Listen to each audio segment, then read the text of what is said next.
Voy a analizar algunas de las heridas, cómo ocurren estas heridas, muchas lastimaduras y dolores que muchos de ustedes traen dentro de su alma. En esta mañana vamos a analizar la primera herida, que es el rechazo. Después vamos a analizar la traición, después el abuso, y el abuso lo he dividido en el abuso verbal, abuso físico y abuso sexual, y finalmente la herida del abandono. Así pues, vamos a ver 4 heridas que muchos de ustedes traen y que los rayos X de Dios te permitan a tu espíritu penetrar en tu alma y evaluar la condición en la que tú te encuentras, para que si tú en esta mañana, en el poder del Espíritu Santo, le dices a Cristo que te ayude a sanar, vas a comenzar a transformar tu vida interior. Las heridas que todos nosotros tenemos, todos de una forma diferente, la hemos sufrido desde que éramos niños, repito, aún cuando estábamos en el vientre de nuestra madre. Y las heridas de las cuales tú estás sangrando todavía y que ya es necesario que se pare esa hemorragia porque necesita ser sanado, ya lo vimos también que si no somos sanados, no podemos, ¿qué cosa? Servir a Dios en espíritu y en verdad. No podemos desarrollar el potencial tan grande que Dios tiene. No podemos manifestarnos como Dios quisiera. Vamos a comenzar con el rechazo en primer lugar. El rechazo es sin duda la más común de todas las heridas que sufrimos. Escuchen, el 98% de los seres humanos. Dice nuestro hermano Frank Hammond, autor del libro Cerdos en la Sala y uno de los misioneros y pastores y predicadores pioneros en el movimiento de liberación internacional, de que él nunca ha visto a un cristiano que ha ministrado que no tenga la herida del rechazo. Casi nadie escapa a esta herida por causa de la crueldad y de la maldad de los seres humanos. El mismo Señor Jesucristo, cuando es introducido por el profeta Isaías, en el capítulo 53, versículo 3, dice: despreciado y desechado entre los hombres. O sea que Jesús, antes de nacer en el vientre de su madre, el mundo al cual iba a venir a ministrar y a librar, el mundo al cual Él venía desde arriba para poder manifestarles el poder y la gloria de su Padre, el mundo al que Cristo se enfrentó antes de que Él naciera, ya lo estaba rechazando en el vientre de su madre. Ahí estaba María, la pobre mujer, en el burrito con José, buscando y tocando las puertas donde le pudieran abrir para que tuvieran misericordia, para que tuvieran compasión, para que tuvieran amor y le permitieran nacer a este ser santo, Jesús el Salvador. El mundo en ese entonces le dijo a María: no puedes entrar aquí, estamos llenos, estamos llenos, estamos llenos. En todos los lugares María encontró un letrero que decía: cerrado, cerrado, cerrado, cerrado. Y fue a nacer a un pesebre humilde donde no había enfermeras, no había sábanas de seda, no había antisépticos, más que chivitos, borreguitos y unos pastores que tuvieron una aparición de los ángeles en el cielo y que les dijeron quién era el niño que estaba naciendo en ese pesebre de Belén de Judea. Tú naciste en el Hospital Santa Fe o naciste en una clínica, no sé en dónde, pero yo no creo que ninguno de ustedes hayamos nacido en las condiciones en las que Cristo vino al mundo. Era para que hubiera crecido amargado Cristo, ¿verdad?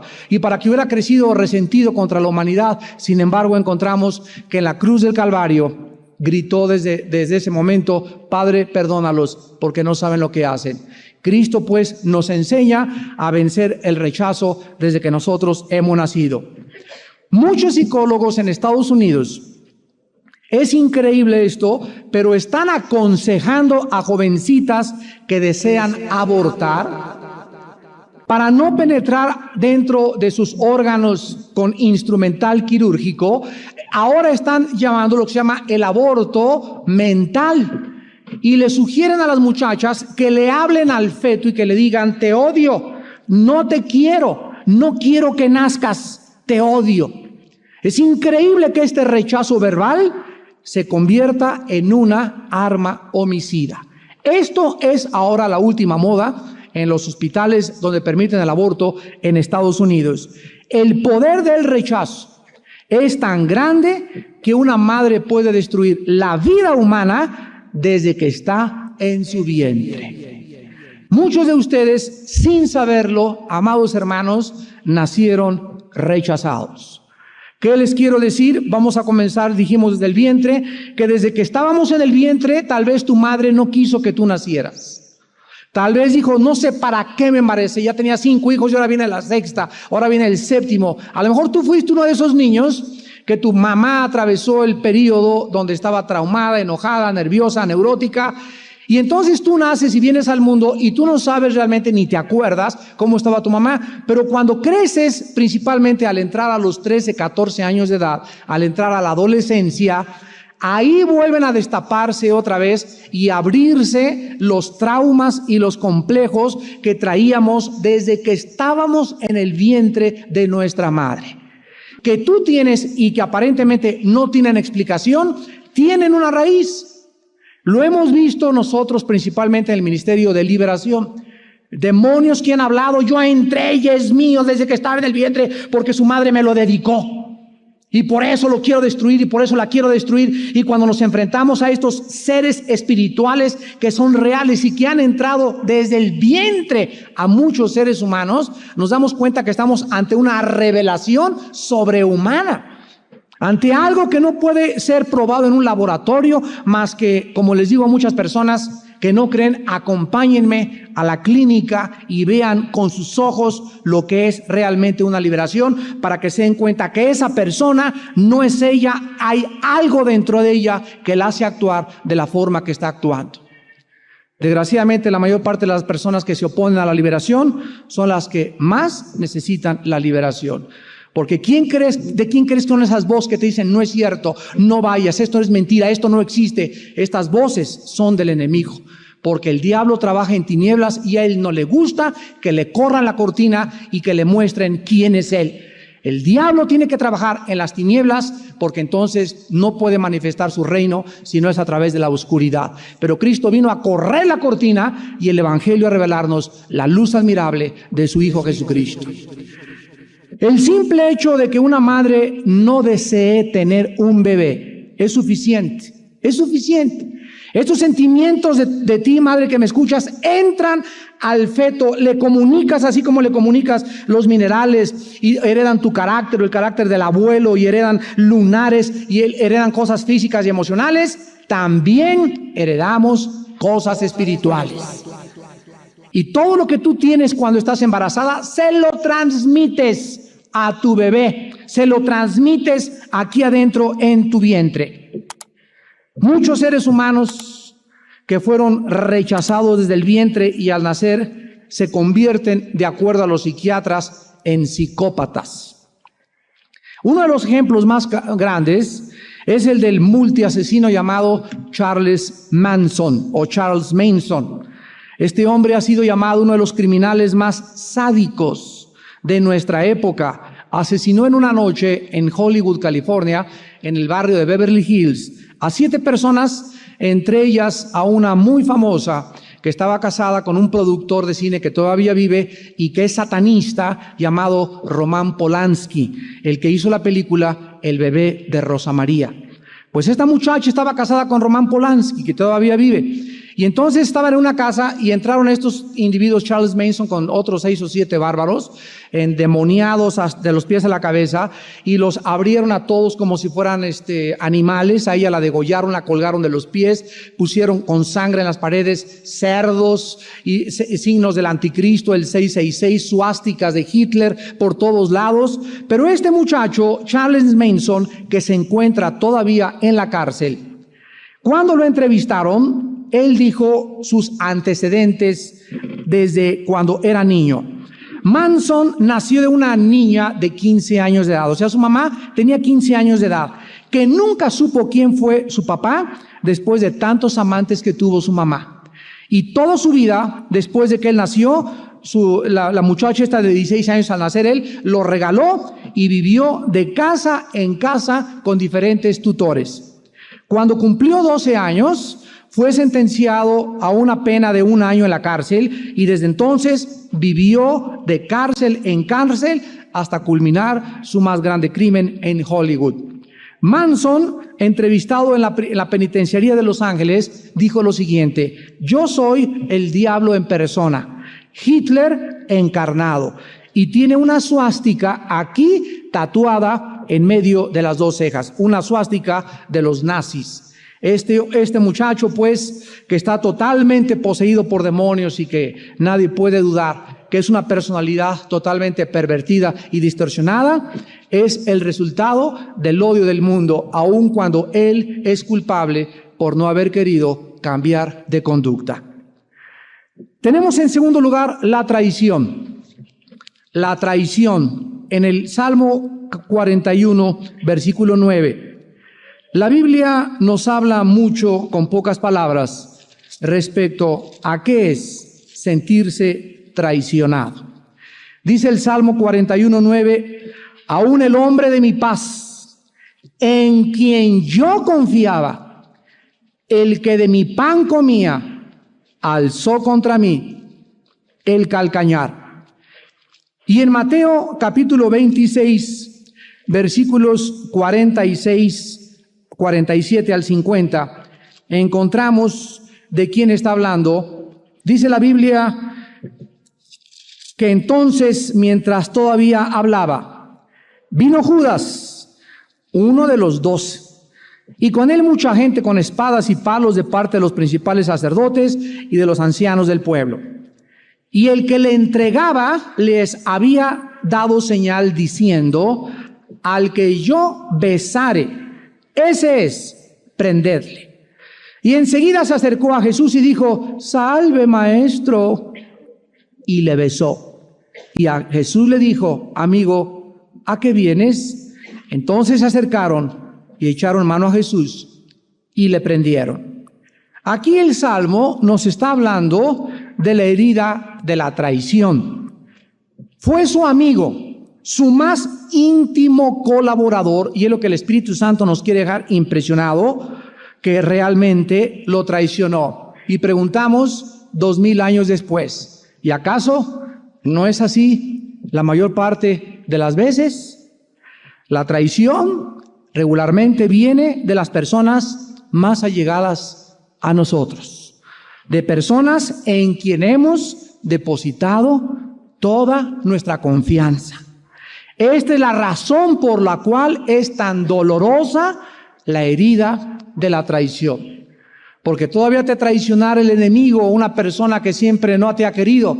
Pero cuando alguien cerca de nosotros, cuando tu hermano, tu hermana, tu esposa, lo vamos a ver más tarde, tu esposo, ya es el último de los grados, o tu cuñado íntimo, o tu socio de tu trabajo, o tu compañero pastor al que le diste toda tu confianza, saca el cuchillo y te lo clava por la espalda, te produce una herida que se llama de desconfianza hacia los demás y de resentimiento.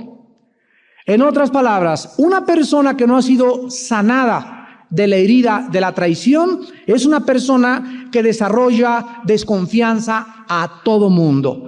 O sea, es difícil que esa persona vuelva a confiar en otra persona más adelante. O a todos les ve moros con tranchete, a todos los ve como espías nazis, a todos los ve de la Gestapo, no puede confiar en nadie. Y después esta persona que sufre la herida de la traición que le abrió el corazón, se convierte en un problema mental que se llama neurosis. Muchas personas que han sido traicionadas padecen de esta enfermedad que la clasifican los psicólogos como neurosis y otros la clasifican y dicen que son tipos de neurasténicos. Pero es más dolorosa la traición cuando con la persona a quien juramos lealtad, la persona a la que juramos compañerismo durante toda nuestra vida, nos traiciona. Y me refiero a tu esposo o a tu esposa. Veamos qué dice la Biblia en el libro de Malaquías, capítulo 2, del 15 al 16, de la traición en el matrimonio. Malaquías está antes de Mateo, es el último libro del Antiguo Testamento, capítulo 2, versículo 15 al 16. Vamos a leer desde el versículo 14 mejor. Malaquías 2, 14 al 16. Mas diréis, ¿por qué? Porque Jehová ha atestiguado entre ti y la mujer de tu juventud, contra la cual has sido, ¿qué cosa? Desleal, siendo ella tu compañera y la mujer de tu pacto. ¿No hizo el uno, habiendo en él abundancia de espíritu? ¿Y por qué uno? Porque buscaba una descendencia para Dios. Guardaos pues en vuestro espíritu y no seáis desleales para con la mujer de vuestra juventud. Porque Jehová Dios de Israel ha dicho que él aborrece el repudio y al que cubre de iniquidad su vestido, dijo Jehová de los ejércitos. Guardaos pues en vuestro espíritu y no seáis, en lenguaje actual, traicioneros. No traiciones a tu esposa yéndote con otra mujer, porque es la peor herida que tú le puedas causar a un ser humano. Es increíble lo que ha sucedido todavía en los últimos 25 años, la cantidad de adulterio que existe en los matrimonios. Es lo peor que nos puede pasar a cualquiera de nosotros. Si no es por el Espíritu Santo y por la ayuda del Dios Todopoderoso, muchos de nosotros no podríamos, ¿verdad?, continuar viviendo ante el rechazo de sentirse traicionada por tu esposa o por tu esposo, a quien tú le juraste lealtad, a quien amaste y le entregaste tu vida. La Biblia nos muestra que el pacto del matrimonio, dice la Biblia en Malaquías 2, es un pacto de compañerismo, versículo 14. Ella es tu compañera y la mujer de tu pacto. Cuando tú te casas, le juras a tu mujer, le juras a la sociedad y le juras a Dios que vas a ser fiel hasta que la muerte lo separe. Que la vas a amar, no importa que se quede lisiada, no importa que lo que le pase, vas a amar a tu esposa y a tu esposo hasta que Dios mismo, ¿verdad?, se lo lleve a la tumba. Y cuando tú cometes adulterio, cuando tú rompes este voto, este pacto con Dios, eres culpable de traición. Y al traicionar a tu esposa, al fijarte en otra esposa, al irte con otra mujer o al irte con otro hombre, la herida que tú le causas será en reciprocidad causada por Dios en tu propia vida. Ninguna persona adúltera, ninguna persona traicionera se queda siempre sin castigo. Jamás ha sucedido ni tampoco sucederá, porque Dios considera la traición como una de las abominaciones más grandes de la deshumanización de los seres humanos.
En tercer lugar tenemos el abuso. El abusador o la persona que abusa de otra persona casi siempre es una persona que está en autoridad sobre la persona abusada. O sea, el tutor, el padrastro, el maestro, el tío, etcétera, etcétera. Podemos en esta mañana considerar a un niño cuyos padres abusan de él o permiten que otras personas abusen de él. Este niño, esta criatura crece en un mundo de dolor y de trauma, porque no tiene a nadie que le pueda ayudar. El abuso puede ser manifestado en diferentes características. Puede ser físico, puede ser mental, puede ser emocional y puede ser espiritual. Muchos de ustedes que han sido abusados son dañados profundamente, lastimados, heridos, traumatizados, porque el abuso puede venir de 4 principales áreas. Número 1, de un lenguaje grosero cuando eras niño. En Proverbios capítulo 18, versículo 21, la Biblia nos habla respecto al poder de las palabras. Y dice la Biblia que el poder de la lengua, la muerte y la vida están en el poder de la lengua, y el que la ama comerá de sus frutos. La vida y la muerte están en las palabras que salen de tu boca. Hace algún tiempo, cuando quise profundizar en esto, descubrí algo que de veras conmovió mi corazón. Dios me está diciendo lo siguiente: mira, yo hice el universo con palabras. Dios dijo que sea la luz, que sea esto, que sea aquello. Dios habló, Dios pronunció, y entonces las palabras, las vibraciones que salieron de su boca llevaban el espíritu de vida. Porque Cristo dijo en Juan 6, mis palabras que salen de la boca, así como cuando tú hablas, las ondas como salen de la boca, así como llevan algo de electricidad y de energía las palabras, también espiritualmente la Biblia nos revela que nuestras palabras pueden llevar espíritu o pueden llevar muerte. Podemos crear vida con lo que hablamos o podemos destruir con lo que hablamos, aunque parezca tan superficial. En 1 de Pedro capítulo 3, la Biblia dice: el que quiere amar la vida, refrene su lengua del mal. En Santiago 3 dice que la lengua es como un miembro incontenible que puede incendiar un grande bosque. Un chisme que tú digas, algo que menciones para herir la reputación de una persona, un malentendido que comiences a divulgar o a propagar, no te imaginas el daño tan grande que hace, como si fuera una infección. Ahora bien, dice la Biblia, ¿quieres amar la vida? No hables cosas malas de nadie. En otras palabras, cuando tú hablas cosas malas de alguien, cuando tú criticas a alguien, cuando tú comienzas a burlarte de alguien, a menospreciar a alguien, a herir la reputación de alguien, la Biblia dice que te desvías de tu camino. Y entonces comienzas a caer en muchos males y en muchas trampas, porque lo que dirige, dice Santiago 3, como un barco lo dirige el timoncito tan chiquito, lo que dirige nuestra vida es la lengua. Es el timón de nuestra vida, la lengua. Lo que tú dices es lo que va a resultar, y lo que tú dices es lo que te va a guiar para el bien o para el mal. Así pues, la vida y la muerte se encuentran en el poder de la lengua. Cuando yo digerí esto y entendí esto, dije, Dios mío, Señor, te prometo y con tu ayuda lo voy a hacer, no quiero hablar mal en mi vida de nadie. Ya no quiero criticar a nadie, ya no quiero juzgar a nadie, Señor. Tú eres el juez, yo quiero amarte, que mis palabras sean sazonadas con sal, que mis palabras lleven la palabra de Dios, que sean vida, que edifiquen, que exhorten a la gente, pero nunca para destruir a nadie. Y créanmelo con todo mi corazón, que Dios premia y Dios recompensa al que habla palabras rectas de su boca. Podemos hacer un daño tremendo a los niños cuando les decimos desde pequeños, escuchen muy bien, padres de familia, tú no sabes el daño tan grande al espíritu de un niño cuando le dices, no sirves para nada, eres una sabandija, ojalá nunca hubieras nacido, eres horrible, nunca vas a lograr nada en la vida. O niños, ¿verdad? En cualquier lado que vemos que las mamás les gritan y los tratan a groserías. Miren, hermanos, en Jesucristo nosotros ya no podemos vivir de esa manera. No podemos actuar de esa manera. No podemos hablar de esa manera. Tienes que pedirle perdón a Dios, porque no puedes insultar y decirles groserías a los niños porque lastimas su espíritu para siempre. Quedan impactadas esas palabras de groserías y de desprecio en lo íntimo de su alma, y cuando ellos crezcan las van a exteriorizar y las van a manifestar en una conducta agresiva hacia los demás. Los niños necesitan escuchar palabras de aceptación, de aprobación, de ánimo y de aliento. Si quieres que ellos funcionen saludablemente cuando lleguen a la adolescencia. Los esposos también deben tener cuidado cuando se enojan con el vocabulario que emplean, porque existen palabras con las cuales puedes marcar a tu esposo, escúchame mujer, durante 10 años. Si tú le dices a tu esposo, eres un impotente, bueno para nada, ni con una lagartija la haces, y mi mamá me dijo que no me casara contigo porque eres un fracasado y eres un bruto y que te parece a Don Huicho y quieres hacer esto, y lo agregas con esas palabras, no necesitas echarle una cubeta de agua hervida. Esas palabras que tú le dijiste, impotente, bueno para nada, no sirves, mejor vete a otro lado, mi mamá me lo dijo, le quedan grabadas durante años a tu esposo, años. Y la mayor parte de las agresiones que él va a tener en el futuro y todo se van a derivar de que tú lo lastimaste, no con un chicote, no con agua hirviendo, no con clavos, lo heriste con palabras hirientes, palabras penetrantes, palabras que hacen más daño que la misma bomba atómica. Y lo mismo pasa del hombre a la mujer. Hombres que tratan a sus esposas, ¿verdad? No sirves para esto, te recogí de la calle, no serías nada si no fuera por mí. Todas estas cosas hacen que la mujer se deshumanice, se desvalorice, se automenosprecie y comience a desarrollar antagonismo en contra de la autoridad masculina. Casi todas las lesbianas, el 95% de ellas, odian al hombre. ¿Por qué? Porque fueron maltratadas por un hombre de chiquitas, tienen una imagen paterna distorsionada del padre, están en contra de todo lo que es autoridad y están en contra de todo aquello que impera la sumisión por causa de heridas profundas en su alma. No se recuperaron, nunca fueron sanadas y abrazaron entonces mujer con mujer, y lo mismo con los homosexuales, hombres con hombres, personas lastimadas, heridas emocionalmente, que le dan un escape a su frustración, a su herida y a su dolor a través de una conducta sexual 100% anormal.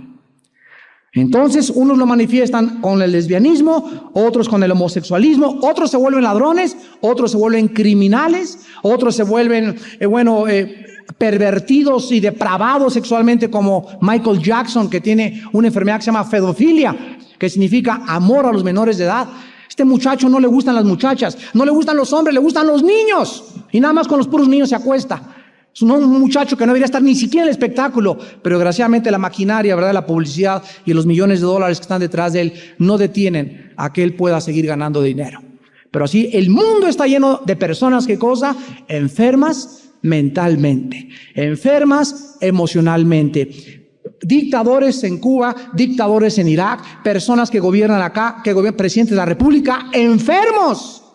Y tienen miles de personas a sus órdenes y hombres que están en la autoridad y que tienen toda una maquinaria de guerra detrás de ellos, esperando que, como en su locura, aprieten el botón y comience la Tercera Guerra Mundial. El mundo está en manos de locos. En Proverbios capítulo 12, versículo 18, la Biblia dice: hay hombres cuyas palabras son como golpes de espada. Aquí está lo que acabamos de decir. Las palabras son como golpes de espada. Así como una espada, das un espadazo y cortas en dos partes, arriba y abajo. Así hay palabras que muchos hombres les dicen a sus esposas. Mas la lengua de los sabios, ¿qué cosa es?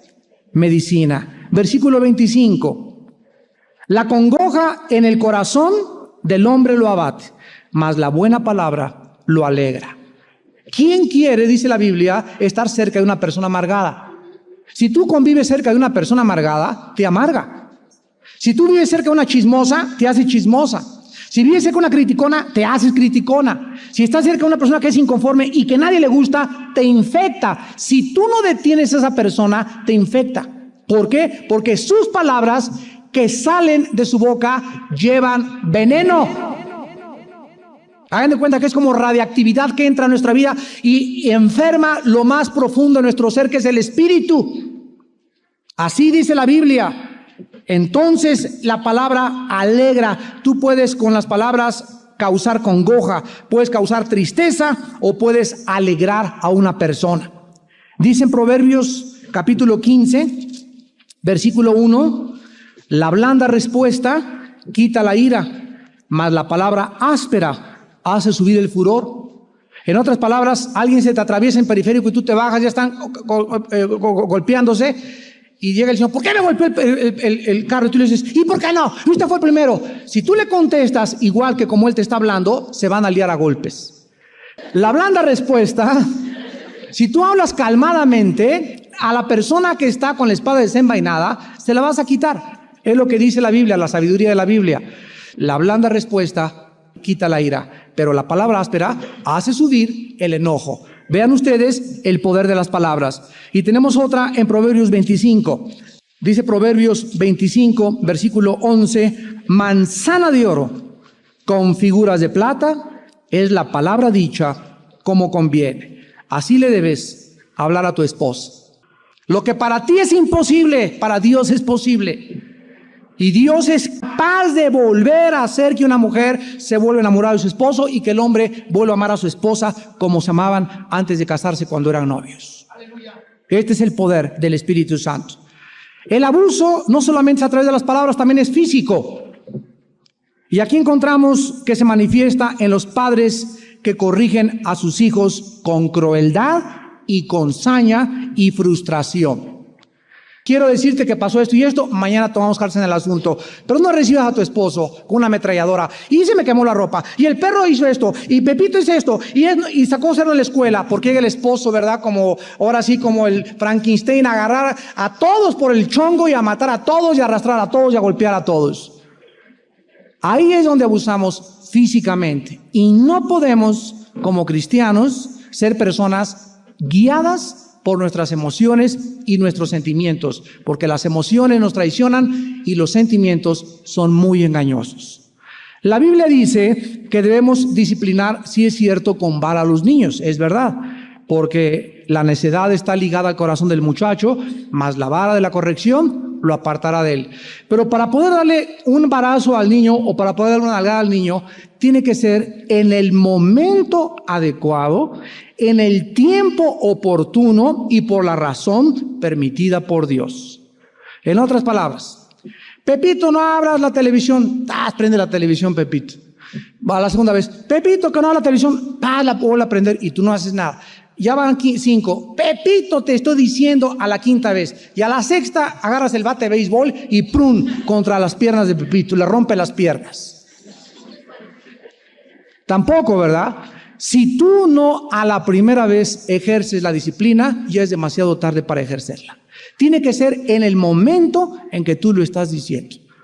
¿Por qué? Porque el niño es el mejor psicólogo de esta vida. Los niños miden perfectamente bien hasta dónde llegan sus papás. Y los niños, por su naturaleza pecaminosa, retan, desafían la autoridad paterna, porque su instinto de ellos está en el alma humana, rechazar y desafiar la autoridad. ¿Y tú qué? Y si no le contestas y no haces nada y permites desde niño los caprichos y los gritos y lo que él quiere hacer en la casa, ese niño va a ser un delincuente juvenil potencial. Tiene que ser en el momento oportuno. Que tú estás caminando por Plaza Satélite y tu hijo quiere ese juguete y hace un berrinche como pirinola en el suelo así. Nunca le pegues a tu hijo públicamente. Nunca, porque también se humillan los niños. En una fiesta no le pegues enfrente a los demás, no le pegues enfrente a la familia. Ahora toma al niño, espérame tantito, y te metes al baño. Le bajas los chones y le das como nunca le habías dado. 5 buenas dadas. Estás en la casa de los visitantes, ahí los hermanos van a decir que soy violenta. No, los hermanos van a decir que amas a Dios, porque el que te tiene al castigo, a su hijo aborrece. Entonces, que no te dé pena que estés en casa, hermanos, o aquí en la iglesia. Toma a tu chamaco y lo metes al baño y le das, pero le das duro. Y aquí no, y más hacer esto, y el niño comienza a desarrollar que él no es el que va a hacer lo que él quiere, es lo que el Señor quiere, porque sus padres representan la autoridad. Si ustedes le permiten a los niños caprichos, rebeliones abiertas, levantamientos, al ratito te van a dar pinochetazo como los zapatistas. Ya le van a decir a tu hijo, Marcos. La Biblia dice en Efesios 6, versículo 4, que es muy peligroso disciplinar a un hijo con ira, con frustración y golpearlos despiadadamente. Dice Efesios 6, 4, y vosotros padres, no provoquéis a ira a vuestros hijos, sino criadlos en disciplina y amonestación del Señor. Un padre que descarga su frustración sobre su hijo, una madre que está tan frustrada con el esposo que, ay, tu papá es esto y el otro, y la pobre niña de 6 años no tiene nivel en el interior, la pobrecita, la estás lastimando, le estás traumatizándole, tu papá es esto, no me voy a haber casado con él, y ya se fue otro, yo sé que anda con esto, y tu tía me dijo, o platicas con la cuñada enfrente de tu hija de 6 años, o platicas con tu cuñado, con tu mamá, cosas que los niños no deben enterarse, los lastimas. Los lastimas. Ten misericordia de tus pequeños. Nunca se peleen, nunca confieses, nunca reveles chismes. No, mijita, al revés, tu papá está enfermo, mira, hay que orar por él, él es buena gente, pero está ahorita desconcertado. No ataques a tu hijo o a tu hija menor de edad con palabras altisonantes, hiriendo a otras personas, porque los lastimamos, los traumatizamos. Muchos de nosotros, de pequeños, lo único que recordamos son los pleitos constantes de nuestros padres en nuestra casa. ¿No es verdad? Yo recuerdo muy bien toda mi infancia. Fueron pleitos tras pleitos de mis padres. Y desde mi cuarto abría la puerta y veía ¡paz! Mi papá ¡pum! Aventaba hasta por ahí, mamá. Y gritos y salían corriendo, y a veces hasta la ambulancia llegaba y tenían que intervenir los papás y los cuñados y otros tíos y un relajo, una batalla campal. Y todo eso, ¿qué cosa, verdad? Eso hizo que yo me saliera de mi casa a los 12 años de edad. Yo desde los 12 años no regresé a mi casa nunca. Me crié allá en el campo y me crié por todos lados, pero no regresé a mi casa. ¿Por qué? Porque me traumaron. Y al venir a Cristo, ¿qué es lo que yo encuentro? Descubro que tenía una personalidad yo muy agresiva, intolerante, impaciente, etcétera, etcétera. Y Dios ha ido poco a poco tratando con esas áreas en mi vida. ¿Que de dónde vienen? La raíz está, cuando yo era niño, en la conducta de mis padres. Pero yo no tengo por qué seguir así, ni seguir el ejemplo de ellos. Ahora Cristo me puede cambiar, porque todo lo podemos, que nos fortalece.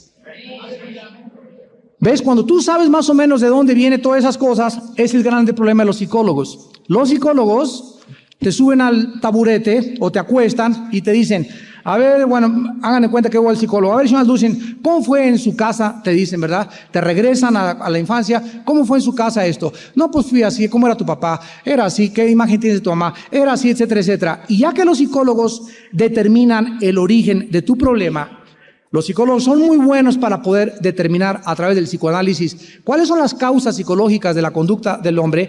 Los psicólogos se enfrentan a un problema que no tiene solución. Los psicólogos no tienen la medicina. Ningún psicólogo puede ayudarte más que a encontrar de dónde vienen tus problemas, pero la terapia y la sanidad te la da la sangre y el perdón de Jesucristo. ¿Saben ustedes que es el problema peor todavía que los psicólogos, los psiquiatras?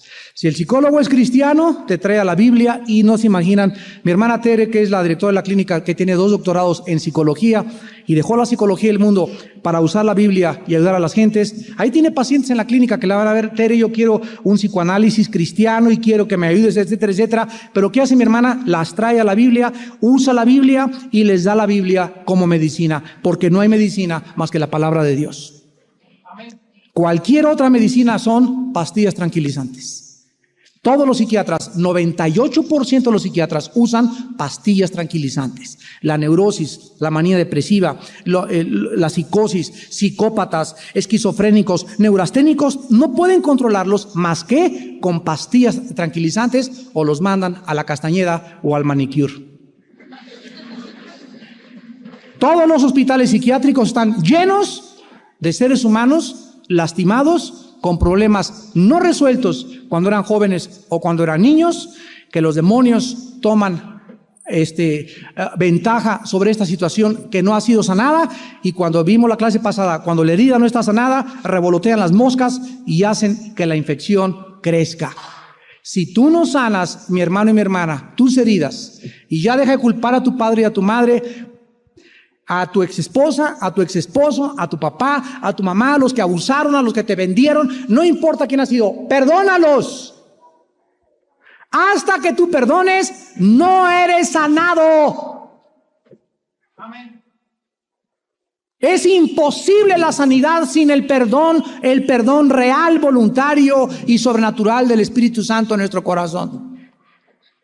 Yo he oído cada vez casos más grandes y más grandes de personas con artritis por la amargura, por úlcera por la amargura, problemas del hígado por la amargura, problemas de esto por la ira y por el enojo en que viven constantemente. Ahora he comprobado que muchos tipos de cánceres se vienen y se derivan de la falta de perdón. Hasta el cáncer puede venirle a una persona porque es una persona rencorosa y amargada contra los demás. Tenemos en tercer lugar el abuso sexual dentro del abuso. Y es el crimen más degradante que está caracterizando nuestra sociedad actual. Padrastros que escuchamos que violan a sus hijastras. Adultos que violan niñas. Niños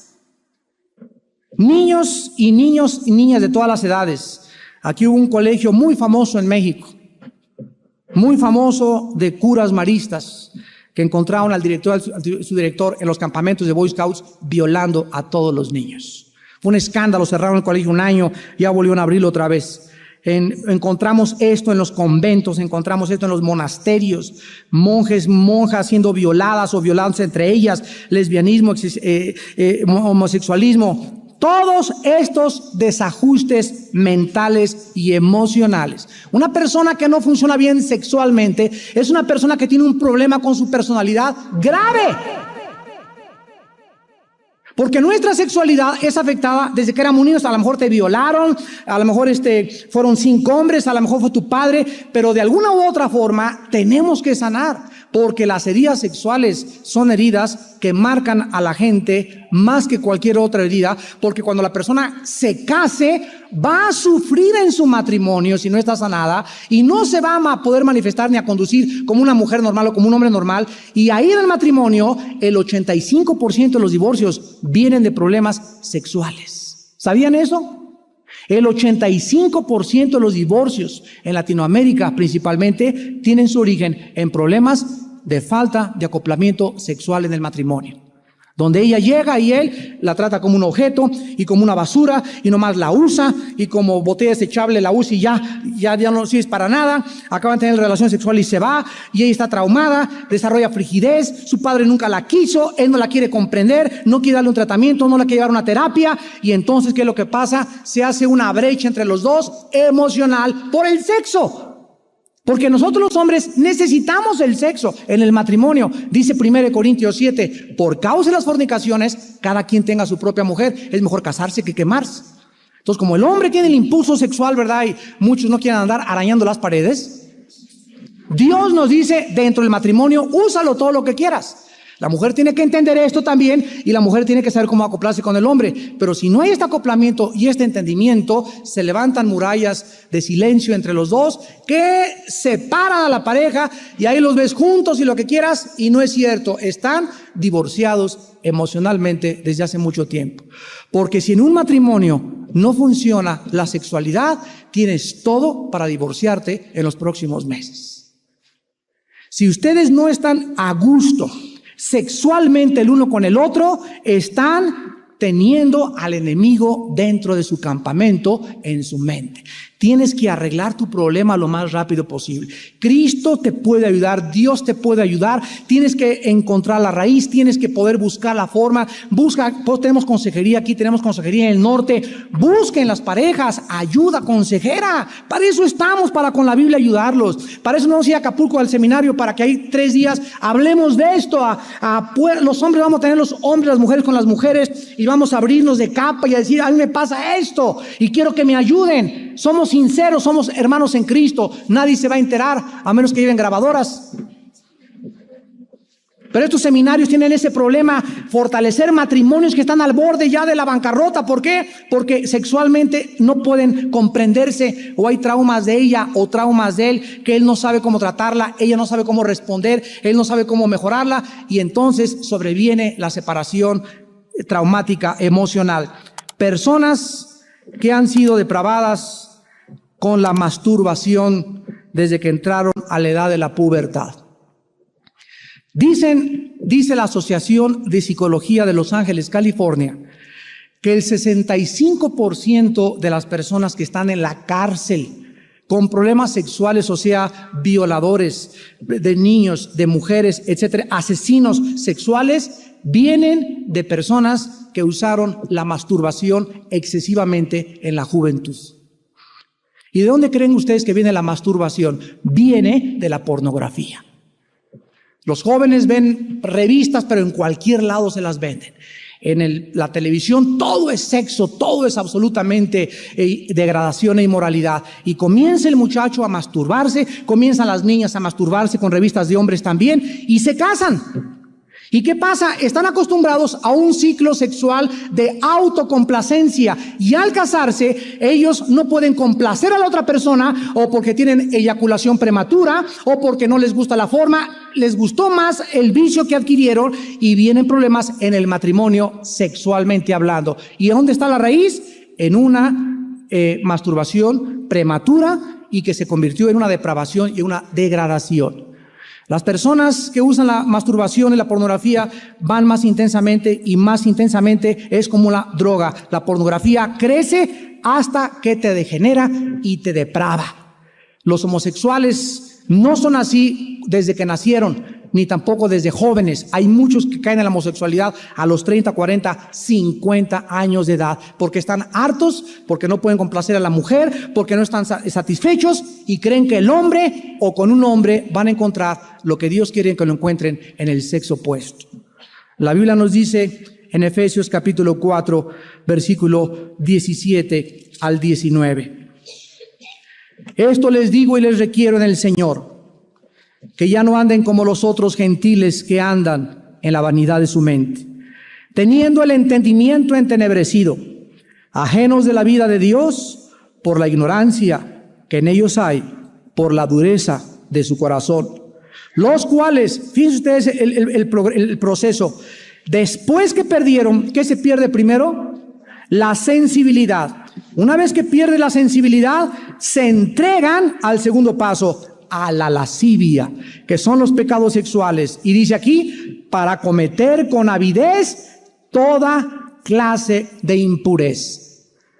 En Colosenses, capítulo 3, versículo 5 y versículo 6, la Biblia nos exhorta a que hagamos morir lo terrenal en nosotros: fornicación, impureza, pasiones desordenadas, malos deseos y avaricia, que es idolatría, cosas por las cuales la ira de Dios viene sobre los hijos de desobediencia.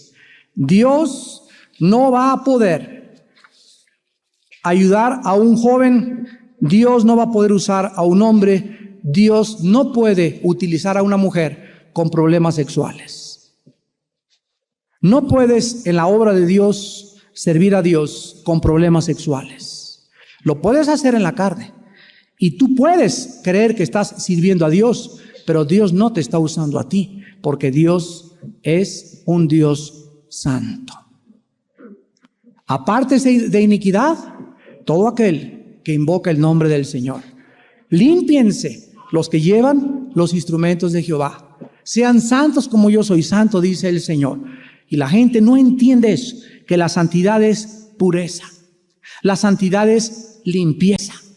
Y muchas cosas que Dios quiere hacer contigo, no las va a poder hacer si tú no vences y das el primer paso en esta mañana para que no puedas caer en la degradación, en la depravación sexual.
Y finalmente tenemos el abuso psicológico. Esta es la crueldad mental. Una mujer que le dice a su esposo, no te hablo en una semana, está abusando psicológicamente de él.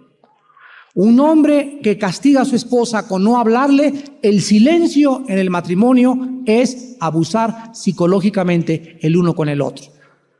Dice la Biblia en Efesios 4, no se ponga el sol sobre tu enojo, ni le des lugar al diablo. Si en un matrimonio nos enojamos, en la noche lo arreglamos. Porque si amanece y en la noche no se arregló el problema, crece el problema. Todos los problemas crecen, ningún problema se queda estancado, llámese sexual, traumático, abuso, lo que sea. Todo crece, todo en la vida crece, todo se complica, todo se hace peor, cada vez es peor y peor y peor y cada vez te ata más y más y más. Entonces, tú no puedes en el matrimonio permitirte no hablarse durante 3 días, porque este abuso psicológico es pecado delante de Dios. Pídele perdón a tu esposa, pídele perdón a tu esposo, pero háblale, arreglen sus asuntos, pero no permitan ser abusados así. Hay esposos que degradan a la mujer, la sobajan, la menosprecian, la humillan y le dicen, no sirves para nada, yo te mantengo, si no estarías aquí. Y el daño que experimentan estas mujeres, que es principalmente en Latinoamérica, son mujeres desvalorizadas, mujeres deshumanizadas, mujeres que creen que ya no son nada, que son insignificantes, que no la van a poder hacer. Sus bonos, el esposo se los ha bajado hasta el suelo. Hombres misógenos, hombres sádicos, hombres criminales psicológicamente, que lo único que hacen es destruir y acabar con la compañera de su juventud. Y esto Dios no lo va a permitir, porque una mujer que sufre de manos de un hombre misógeno, un hombre que abusa de ella psicológicamente, será castigado severamente en esta vida y en la otra también.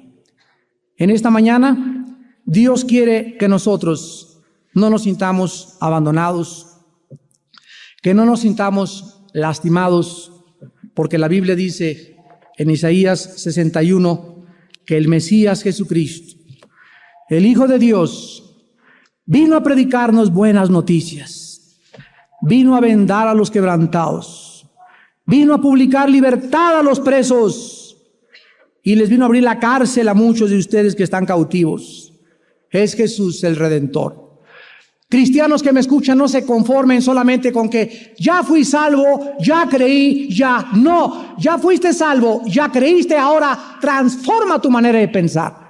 El cristianismo no solamente es ya me perdonó mis pecados y ya voy camino al cielo. El cristianismo es ya me perdonó y estoy siendo santificado, transformado y renovado en mi modo de pensar.